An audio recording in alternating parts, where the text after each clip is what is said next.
Hello and welcome to this episode from VentureJect's live webinar series. Today we are joined in person in the studio by Professor Jørn Wulff Helge from Copenhagen University.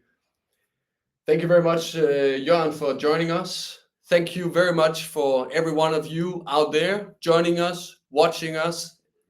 We would very much like to hear where you are listening in from. So please leave in the comment section below your country, your city, where you are. We're always excited. It's always nice to sit here in the studio and feel that you are there.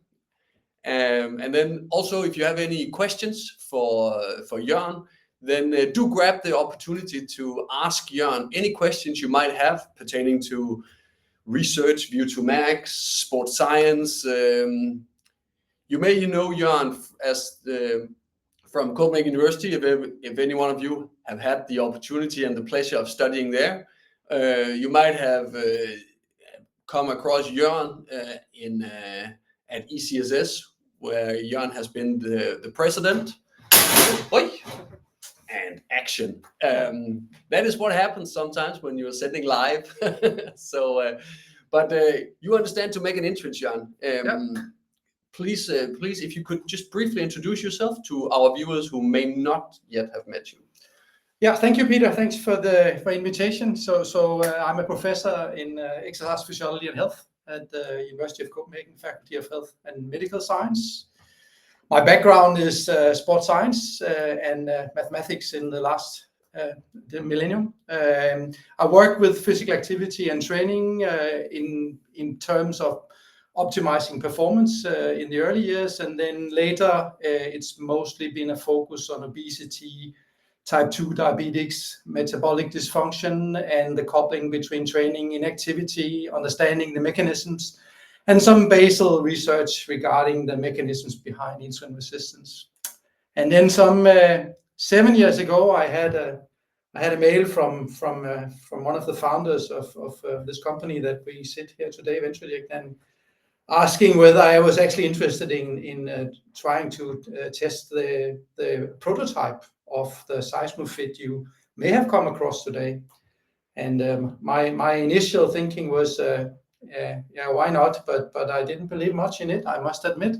However, 7 years later and quite a few studies published, I think I was wrong. It's actually a very sound methodology. It's not perfect, but it's very, very usable. And I think that's the idea. We have a discussion of that. I might start off also by saying that formally when I talk, I present my disclosures, and my disclosures here today is that I've actually received some funding from VentureJect to fund a PhD student, half of it, and also fund some of the expenses that were related to these experiments. So that you should know that, but I have no shares on unfortunately not any economic relation to the company, because it seems to me that it's going well. Thank you, Jørn, also for your introduction and also for your transparency. That is very important to have in place, of course. That's a part of being open and honest, which is also what we do when we also, as Jørn said, when we are publishing the validation studies that we are doing, we lay it all out openly for scientists such as Jørn and his peers to also criticize our methodology and how we work. But with that in place, Jørn, I'm very, very happy to have such a resource here available and to also be sharing with our viewers today this interesting field around VO2max and sports science. And I want to open today's webinar with a very broad question. So what, in your perspective, what role do you see that VO2max can play in research generally? So that's a broad question. I think VO2max has been demonstrated to have major coupling to health and mortality, and this was some of the studies that came out of the Cooper Clinic in Dallas, Stephen Blair, who's the late Stephen Blair now, where they very, very nicely demonstrated doing direct measurement of VO2max, golden standard, and then following more than 10,000 people over time, could show that if your VO2max was in that ethnic group below 30, there is an exponential increase in the mortality. And this has made a boost into our field, where the relevance and importance of VO2max has been studied quite a lot since then. And I think we're all aware that there is a direct coupling to metabolic health. There is a coupling to a number of diseases. So in terms of health, and in terms of also recently potentially predicting how is a patient going to receive treatment, and what's the possibility of treating that patient in terms of how fast, how soon will she or he be out of hospital. VO2max has also possibly a role there.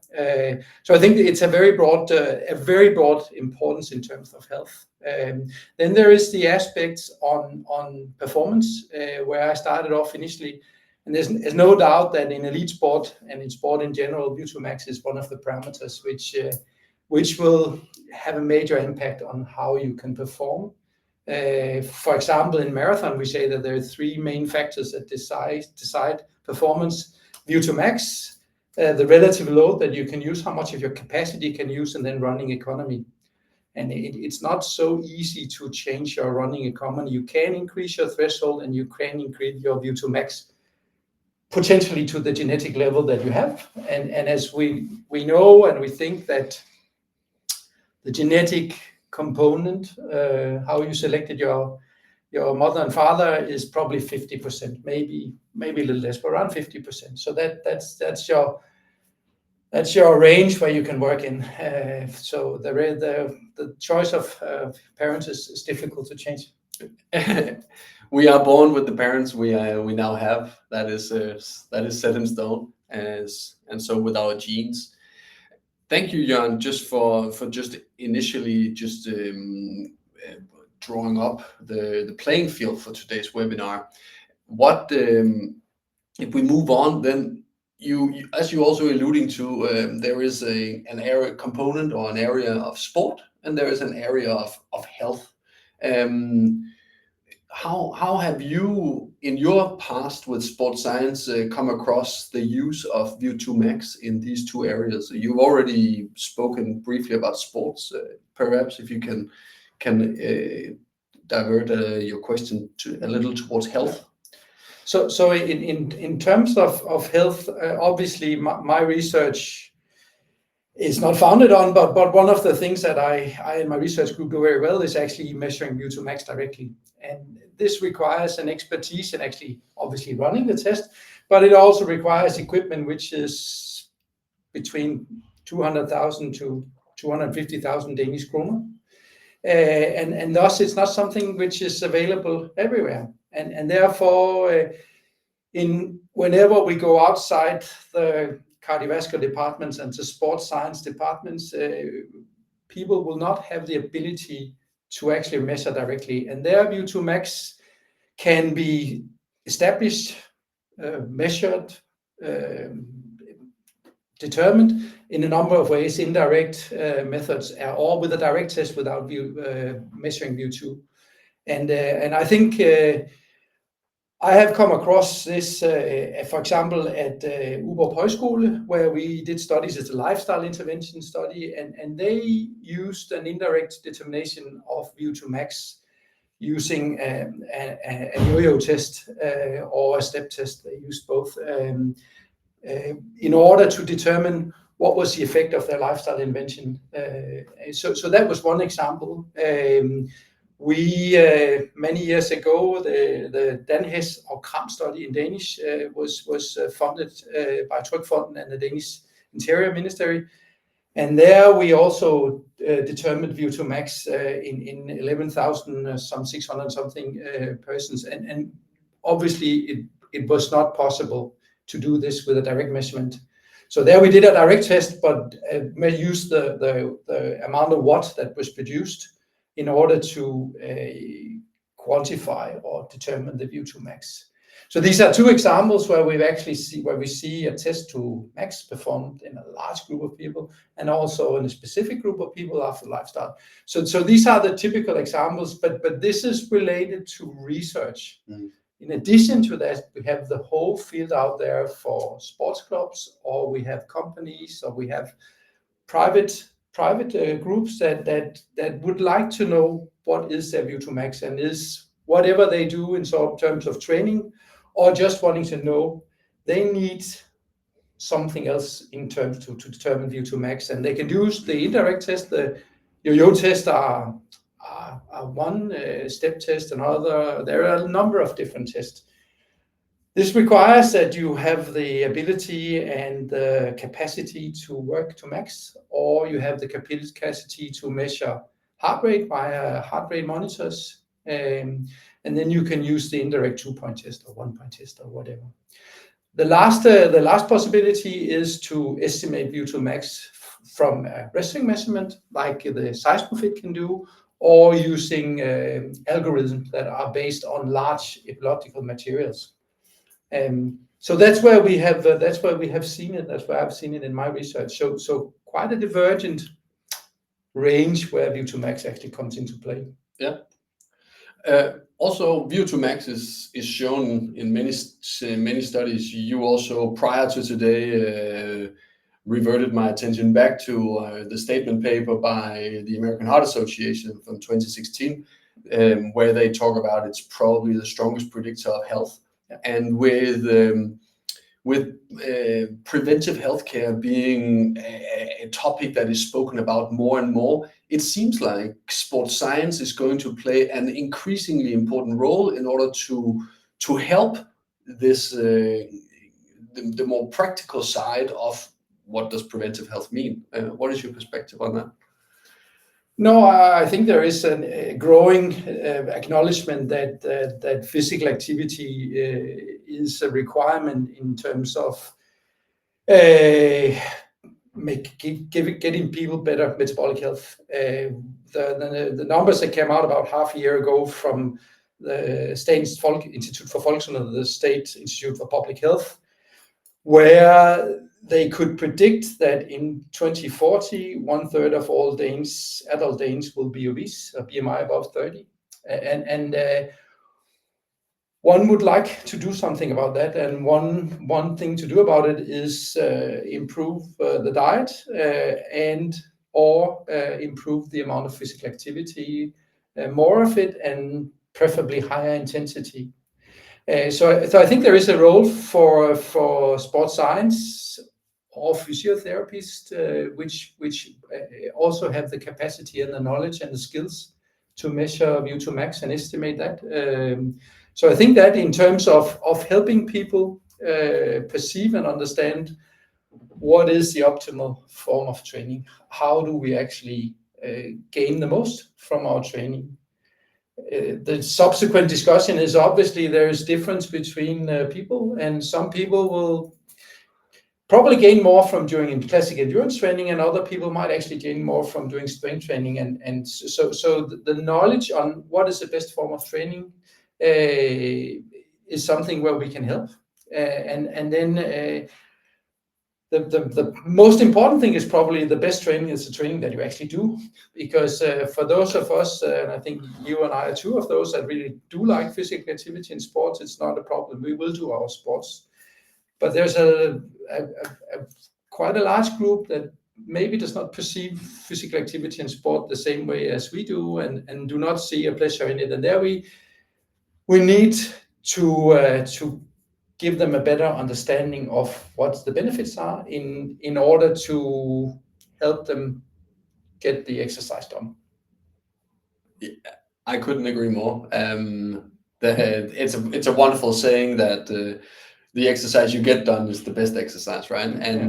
And with the figures that you are mentioning, that 41% of the Danish population could be overweight by 2040, I believe you said. Yes. That is scary numbers, and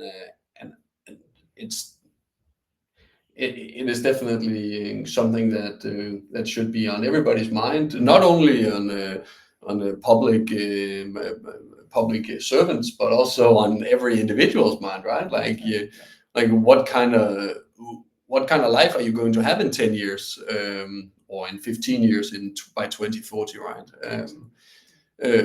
And I think here sports science contributes a very important many important perspectives on both what are the positive outcomes if you do it, but also you can also enlighten people on the consequences of not doing it. And I think there sports science and your work plays a very important role in building awareness. But I think the interpretation of what you're saying is that should we use the whip or the carrot? And my perception has always been that the carrot is a better way to go. So we need to come out with a good history, a good story that what is actually benefiting, and how do you actually make people enjoy physical activity, and this can be any time physical activity, walking the dog or cutting the lawn or whatever. It doesn't need to be elite sports or 10 kilometers in a given time. So I think that's where we should try to put our effort. I think you mentioned before the statement paper from 2016 from American Heart Association, which was first authored by Bob Ross. Interesting is that they came out with a follow-up paper in 2024, not quite as many authors. And the summary of that, I have it on a slide, but people can go in and see it, is that 2016 paper, they were clearly out and state we need to measure VO2max more directly and use it in the clinical world. However, in 2024, they have actually acknowledged that they didn't actually manage to come through with this. So they haven't changed their attitude, but what they're calling for is a paradigm shift in terms of actually getting over the obstacles or the problems and the lack of people actually starting, or clinicians or people in the healthcare actually starting to use this. And they're actually suggesting that indirect determination, as is done with the seismic fit, could be one option to do this. So I think we've seen a softening up of the approach to this. And I think sports science physiotherapists, but many other, maybe we need to be a little more open-minded, and then accept that we're not measuring to the first decimal, but accept that rather that we can determine whether people are very good, they are mediocre, or they are low in terms of what are then their risk and what are their capacity, and how can we gain an improvement from where they are. So how can we gauge what is needed for this individual? And I think this is a knowledge that is often lacking when you want to give recommendations on people what physical activity should they do. You need to have an idea, where are they? You need to know what have they done, how many hours, and what type of exercise. And you also need, if you have an idea of where they are, you can better sort of come up with something which is relevant and possibly more enjoyable, because that is probably also key in terms of making people being more physically active. No, it's I think that's going to continuously be the big question, right? Like how to get people to exercise. Exactly as you picked up on, whether we are the stick or the carrot. It's you and we agree that the carrot seems the better and more constructive way forward. The psychologists, on the other hand, have enlightened us that loss aversion is something that makes the human beings change behavior, right? So sometimes also yielding the stick, but I think, exactly, coming back to the exercise and the volume and how much, there was a study out of the GIH in Sweden, where Elin Ekblom, she was the first author, showed that and only a 3% increase in VO2max actually had a significant impact on in the reduction of the risk for prostate cancer. And what signs do you find, and have you noticed when you are reviewing the literature on VO2max, what effects it could have on an individual's health and risks?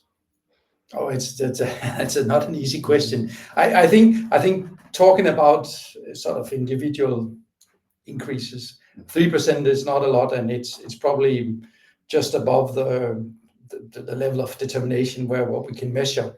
However, I mean, I think any increase or lack of decrease over time is going to be positive. And I think a recent paper that came out in 2023 by Kokinas is first author on it, and it's a beautiful study where they've used the Veterans Affairs group, and they study more than 60,000 people across a mean time of a little more than 5 years, measuring VO2max with the Bruce protocol. And they very beautifully established that no matter if you are in the first, second, third, or fourth quartile, and you look whether you have increased your VO2max over this 5-year period or you decreased, the mortality risk is following very nicely.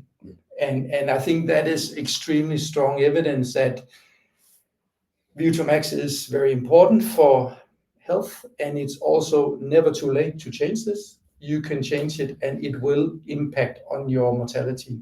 So even if you have been a couch potato all your life, it's never too late. You can change and it will impact your health. And I think Elin Ekblom's study there is one nice example of that. And this falls under the category of exercise is medicine, which have now a very large foundation where a number of diseases we now have good evidence whether exercise has a preventive, a treatment, or rehabilitation effect. And in many cases, we do know that, and prostate cancer is one of them. So you can basically go into the literature and see for a given disease, what is the evidence? And even if there's not a direct evidence for that disease, it's hard to see that an increase in VO2max and thus metabolic health will not benefit in most cases. Yeah, it's that would be, but there's not evidence everywhere. No, it's true. And I really like the phrase that you use, that of course increase is positive, but a lack of decrease over time, because I believe the figure is around we lose 10% every decade in like a rule of thumb. Yeah. So anything less than a 10% decrease in a decade will actually be, you will be outperforming your age peers, if that is correctly understood? Sure. Exactly. Yeah. Exactly. And that is a good point, because as we age and pass by 25 probably, where if you don't do physical activity after that point, it's going to go down, but you can extend the decrement and you can attenuate it, and that I think should be a goal for everyone to do that. But again, it comes back to the notion that you need to find some physical activity that you like and you do in terms of improving your VO2max and maintaining it or stopping the attenuation or the decrease. Yeah. No. So I think you're right. It's a personal. It's all about finding what you personally find enjoyable. There are so many sports out there, and it's no disrespect to sports science, but like, is there a best exercise method? Well, it depends on who you are and what age you are and exactly. what motivates you, right? Exactly. Yeah, no doubt about that. So seen from a sports science perspective, the more muscle you can engage, the better it is. However, it has to be something that you like and you can do, and you can avoid injuries, etc., etc. So there's so many aspects of that. Yeah. We are coming up to 5 minutes before the hour, half hour. So we're going to be taking, reviewing the questions in a moment. I just want to ask Jørn, one last question before we go to your questions. So, Jørn, when it comes to sports science and adding VO2max as a biomarker to whatever subject or niche or group that you are researching, in your perspective as a professor and many years doing research, what do you see that it could add to the value of research if we added this one biomarker? It gives a very good overall estimate of picture of the cardiovascular function of the body, and it does tell something about how much physical activity that person has been doing. So it's valuable in many settings. Yeah, exactly. So thank you. The seismocardiogram that the SeismoFit measures is exactly measuring the cardiac output, right, from picking up the vibrations here in the chest wall from the heart that is beating. And Jørn has brought a few slides today. We didn't get around to them. Jørn, you've shared that you would happily make them available. Sure, of course. Where you find a little more about Jørn's insights into VO2max, and also where he touches briefly upon the science behind seismocardiography. We have two questions here, so with 4 minutes to go, I think that is a good time. So let's start with Gary's question. He says, hello from the UK. As it is considered training at 90 to 95% of your heart rate is optimal in improving VO2max, what is a realistic time frame for non-athletes to see an improvement in VO2max, i.e. those that are incapable of increasing and sustaining a heart rate at 90 to 95% levels? That it is a very high exercise intensity, and if you are a non-athlete, maybe that is actually putting the barrier too high. I mean, you can probably actually gain and benefit from less than that, and eventually you will be able to train at a higher level, at a higher intensity, and then you can do the optimal training load. The higher the load, the higher the time, the better the effect probably is on the heart. So however method that you can use to increase the time at high intensity will increase the VO2max. The time frame maybe, to see a measurable increase, we would typically say 6 to 8 weeks, but that is obviously depending where is the subject, where is the person, has she or she never trained before, is she a regular trainer, and what is the potential to improve. A couch potato, you can see an improvement in 4 weeks, possibly less. Moderately trained older athletes might take much longer if we can at all increase it.